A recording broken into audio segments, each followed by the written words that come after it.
especially a 7/8 of a mile. Such a super speedway for these drivers here. They'll get set. Oliver Askew to the bottom. He's going to punch off. We got the green flag flying, and we are underway. Green, green, green. Racing into turn number 1. USF 2000 at Iowa Speedway. Calvin Ming dropping right behind Oliver Askew. Now Oliver Askew about a 3-car length advantage over Calvin Ming. Calvin did not want to go too wide down that front straightaway, tucked in neatly. We have a little action up front. One of the Pelfrey cars, I believe that is Robert McGinnis, has made a move down to the inside, currently running P4. So they're coming by for the very first time. Oliver Askew, Calvin Ming, the 21 machine. Right behind him, Pabst Racing of Renus VK, and then it's that Robert McGinnis machine. Couple great things from the first lap. Of course, Robert McGinnis making a good run to work his way forward. Remember, McGinnis started in the 5th position, immediately got one spot. Michael, we were 3 wide coming into turn number 3. Oh, there's a driver up high. Someone's got high. That's Alex Barron pushing high coming out of turn number 4. Alex been able to hold on to it, but that thing went at least a lane and a half up the racetrack to turn 4 wall. And he was running P3. He lost about 4 positions in that move. Yeah, again, a very, very greasy racetrack. Wouldn't doubt if these drivers are complaining about it being so slick out there. But check out Oliver Askew checking out from this field right now. 15 car lengths over the second place running Calvin Ming. So let's talk about that battle we were looking at. I said it was 3 wide at one point. It was Moises de Oliveira on the top. Kalen Frederick was on the inside. Going into turn number 3, Lucas Cole dove to the bottom to make it 3 wide. Kalen Frederick was wise. He was in the middle. He just pulled out of it and said, you know what? I'm good. You guys can race ahead. We got a long way to go here. It is 60 laps. And right now the drivers, of course, with the best these tires are going to be. These are the tires they qualified on. They put 2 laps on them.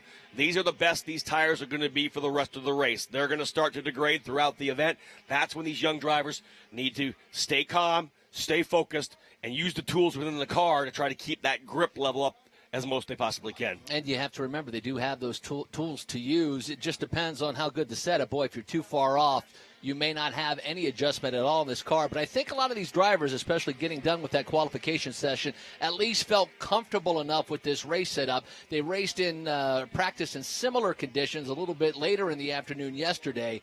But such an impressive run, as good as those Pelfrey cars were yesterday. Oliver Askew checking out from the field.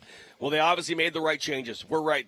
Pelfrey cars were quick. Pabst Racing guys were super quick as well. You expected the Pap guys to maybe make a run to the pole position. Oliver really wasn't even in the top 10 at one point. Able to get things dialed in. And, wow, what a qualifying effort we saw out of him.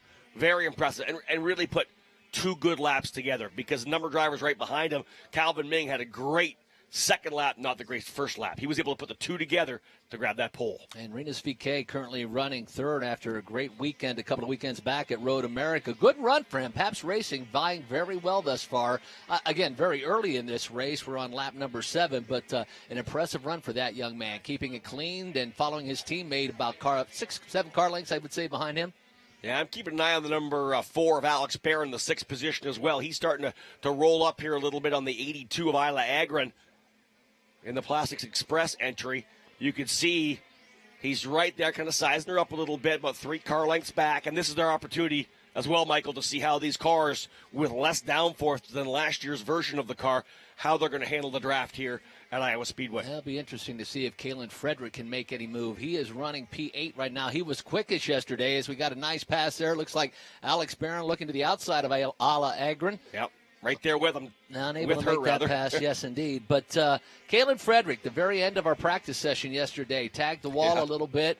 After going P1. After going P1, had such a fast car in traffic, but struggling there in 8th. He's not even able to make up any room on Lucas Cole. Cole running in that 7th position, but about 6 car lengths separate those two 7th and 8th race place running machines. Best battle on the racetrack now for 5th position is Isla Agron trying to hold off the number 4 of Alex Barron. The Frenchman continues to close down the back straightaway. Not able to make a move yet. But again, once these tires start going off, we'll see which drivers are able to handle it. Looks to me like Barron pretty solidly off the bottom of the racetrack, unwinds the car coming up the hill. Only 4 degrees, the banking on the back straightaway. Of course, the front much more banked. Into turn number 3 and 4. Again, little wiggle mid-corner. You can see the car kind of just being a little uneasy. Barron, though, definitely working up here on Isla Agron, right there, just off the right rear of the car. Starting to stalk Agron just a little bit. Looks to the inside. Now lets that car drift up just a little bit. Now making a move down to the inside.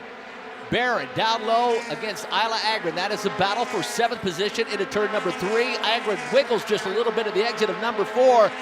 And a nice pass. Alex Barron just about gets it completed. Indeed, he does down in turn number 1. You know, talking to the drivers, they'll say, you look out here, it looks like they're just mashing the gas and driving it around, but they'll tell you they are on the absolute ragged edge. You got to remember, whatever speed you're at, the ability to drive the car easily is going to equate to the amount of grip level you have. These tires aren't as big as a Verizon Indy car series or the Indy Lights cars. There's less downforce as well. Everything they have is less grip, so they are really dancing on the razor's edge, even though it looks like they're just cruising around. Dev Gore will go a lap down to leader Oliver Askew. Askew with a 1.7 second lead over second place running Calvin Ming. Good fight over to turn number 3. Kalen Frederick is closed up on Lucas Cole. Little bit of aero wash there. Look to the bottom of the racetrack in turn number 3, tucked right up behind the gearbox of Cole. You can see that car kind of push up the track a little bit, just lost that aero off the front wing. That's interesting. And, you know, we again talked about Kalen Frederick yesterday being so fast, so quick in that practice session. We expected him to come out of the gate swinging this morning as far as qualifying when he qualified on the outside of row number 4 and has been unable to make up any position since that point. So he battling with Lucas Cole. That is the battle for that 7th position. The Barron Agron, I misspoke on that. That was a battle for 5th. So Alex Barron now in 5th, Agron 6th, Cole 7th, Frederick 8th. Let's do the top 5 for you. Oliver Askew with a 1.4 second lead over Calvin Ming, Renus VK, Robert McGinnis, and Alex Barron your top 5. Watching the battle here again to see if Barron can make any more moves forward. He's already closing up on Robert McGinnis. McGinnis has to try and go around Dev Gore here in that exclusive machine. That's going to allow Barron to close back up. We're going to have a battle here for 4th position, so because the man on the move is most definitely Alex Barron in the Arms Up Motorsports number 4. He is now about 3 car lengths behind Robert McGinnis, the driver out of New York, second-year driver. Rookie of the year last year as well, Michael, the Palo Alto Networks car for Team Pelfrey. We got a great little battle there as the slow car of Dev Gore trying to stay out of the way. Now the Pelfrey car is nearly tangling. That's Frederick and Cole as they work their way into turn number 3, and they'll split Gore. Wow, that was close down to turn number 3. I think that was Kalen Frederick that threw the car to the inside. He was able to come out with the position, went right down the bottom. Yeah, Steve and Isla Agron had to drop that car down low, but they split the lap machine of Dev Gore. Kalen Frederick still on the march, trying to catch Lucas Cole. Interesting as well. One more time, another battle between Barron and one of the Team Pelfrey cars. That's Robert McGinnis. That's for the 4th position. Last time by 0.2 of a second separated those 2 cars. That gap will be the same this time by as well. So a couple of great battles throughout this race. 41 laps remaining. This is a 60-lap event. Robert McGinnis in 4th, Alex Barron in 5th. Alex Barron starting in that 4th position, washed up early in this race, dropped back to about 8th position, but he's doing a heck of a job climbing back through the field. Yeah, I like what he's doing right now, looking very good. And who else is looking good is Oliver Askew. Man, just knocking out the laps now. 20 laps in, about a third of the way through this 60-lapper. 2-second advantage over Calvin Ming. And this would be a comeback race, Michael, for Oliver Askew. Remember, a DNF at Road America after winning 5 straight races. 3rd in the second race. Wasn't even able to come back for a race win. To be able to come back here, really make his statement that I'm back and I'm going to win a race and extend the points would be big for Oliver Askew. And this one of the, if you want to call it in his young career, a typical Oliver Askew type of race where he just, when he's good, he's really good, dominating this race, putting another car a lap down, and Oliver Askew makes his way out of turn number 4, completing his 22nd lap of this race. But a great run for that young man.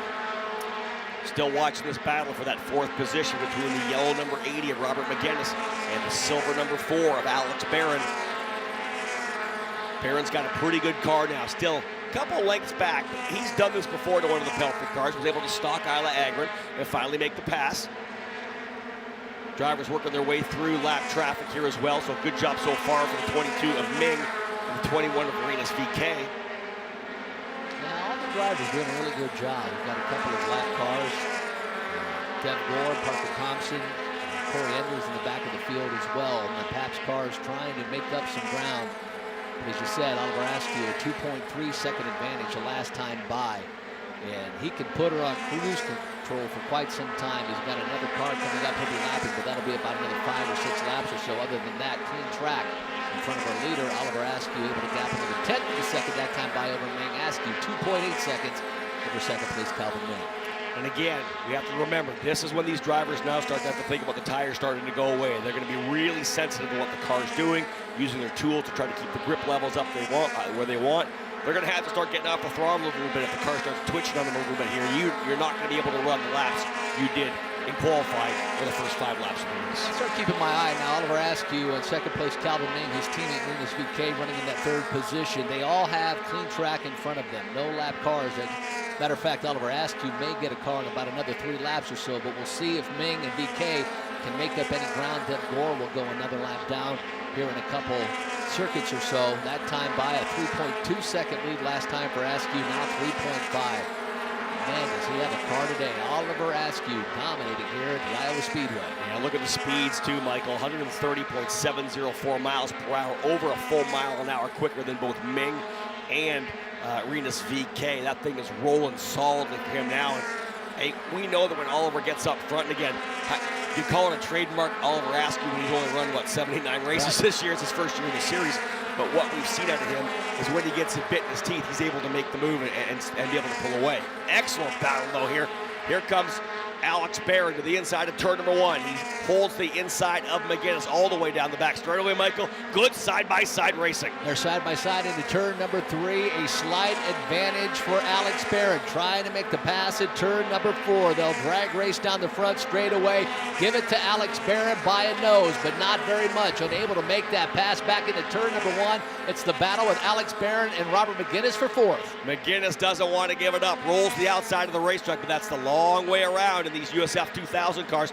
McGinnis is going to look back down to the inside to turn number 3. Better watch it. Make sure the car is still sticky. You're good so far, but there's another pass, folks. Alex Barron, the driver, on the move. He now goes into the 4th position. So Alex Barron starts the race in 4th, drops back in the opening laps, and now able to make up that position to at least where he started. Alex Barron halfway next time by for leader Oliver Askew. Halfway point of this 60-lapper, 30 in the books. Second place, Calvin Ming, Rinus VK 3rd. Alex Barron just making that pass over Robert McGinnis. That is for the 4th position. McGinnis now falls to 5th. Then it's Lucas Cole, Caleb Frederick, Isla Agren, Wojcik, De La Vera round out the top 10. Enders, Thompson, and Gore round out the 13-car field. So a nice pass by Alex Barron after dropping back several positions early in this race. Best battle on the track right now with the teammates from Pabst Racing, Calvin Ming, his teammate Rinus VK, 4/10ths of a second. Separate those 2 cars. It's been such a fantastic season thus far for Oliver Askew. Could it be one of those days? The young man in control. 4 seconds last time by, just crossing the start-finish line. Now second place, Calvin Ming. Separation that time by 4.3. So Oliver Askew checking out on the field. 28 laps remaining. A beautiful day here at the Iowa Speedway. Very warm. Humidity starting to step up. Track temperatures high as well. The driver will keep our eye on. Thought he'd really start making a move through the field. Caleb Frederick able to get up to that 7th position as they battled with that lap traffic. Able to get around his teammate Isla Agren. And that is all the further that Caleb Frederick's been able to make up in this event. It's one of those things, Rob, when he had that fast car, who knows what they did to it, but whatever he had yesterday, certainly not in the same ballpark he was. Well, you know, you're always pushing, right? Even though the car was good yesterday, you got to do something to it. We want to go a little bit quicker. Whatever they did, it wasn't enough, it wasn't correct. Whereas Cape Motorsports, whatever they did to that car of Oliver Askew, they nailed it. It is perfect for him right now. He was great in qualifying. He's got veteran spotter Chris Wheeler up there with him as well, kind of walking him through. And Askew doing, as I said, so important for him doing what he needs to do here right now to get another win, to be able to come back after what was really a disappointing Road America. He comes back with a strong run here. Chris Wheeler not working as much as he normally does. He's normally here on the Verizon IndyCar Series weekend, spotting for Sebastian Bourdais. Obviously, Sebastian out with the injuries he sustained at the Indianapolis Motor Speedway. Good news, Bourdais is doing well, and it's great to see Chris back up in the spotter stand, spotting for Oliver Askew. And you know, it's a really cool thing for Chris as well. He spent a lot of time in the karting industry, and so he's known Oliver since he was a little kid. So it's one of those things where I think they were both pinching themselves. You know, that Chris, like, I can't believe I'm working with this kid at Iowa Speedway in USF 2000. And I remember he was racing at 10 years of age in a kart. So that connection for these drivers and their spotters and their engineers, it starts so early sometimes. And it's great to have Chris, I know, really enjoying himself here with the spotting duties. It's one of those situations you talk about. You know, just karting. We tend to forget, fans of just, if you follow just the Verizon IndyCar Series, and that's what I always say is what's so wonderful about this Mazda Road to Indy program, that the people that bring these young drivers up through the ranks, they're with them for a long time. It's not like, you know, you might meet somebody in karting and then they move on. A lot of times they'll follow them through their careers and help them develop and watch them grow. I know you've seen a lot of some of the fantastic drivers that we have in the Verizon IndyCar Series, and they were just little guys. You know, the mom and dad at the racetrack go-karting on weekends. I've been lucky. My primary business is ekartingnews.com, the website, so I've been able to follow these young kids all the way through the ranks, whether it's Mark or Graham or James Hinchcliffe or Charlie Kimball. I followed them through the ranks, but you're right. You'll get a driver coach that'll stay with the kid from 8 years old to when he's 28 years old, or an engineer might stick with it. You know, Graham Rahal and Donnie Stewart have been good friends for many, many years. Donnie's now the car chief on that entry. So you see that a lot. Guys stay together and they grow together and they develop together. And obviously Chris and Oliver doing a great job here this weekend. Well, we've got one battle starting to shape up, and it's one away, but I wouldn't doubt it fires up a little bit here in the next couple of laps. Kalen Frederick was starting to close in on the rear wing of Lucas Cole. That battle kind of subsided just a little bit, but it looked like Frederick was getting a little racy with Lucas Cole last time by in that battle. Now Lucas Cole starting to close in on Robert McGinnis. So by the time we wrap things up, that might be something to keep an eye on. 20 laps remaining in this 60-lapper, the first run of this Mazda Road to Indy program. The USF 2000 Series, and Oliver Askew in command of this thing over 4 seconds. His advantage over second place Calvin Ming, third place Rinus VeeKay, Alex Barron, and Robert McGinnis rounding out your top 5. Well, we're going to see the drivers start to work their way through the lap traffic. Last time by, both Rinus VeeKay and Alex Barron had turned laps at 130 miles an hour. VeeKay falls down to 126.5 last time by, because now they've got to really be smart.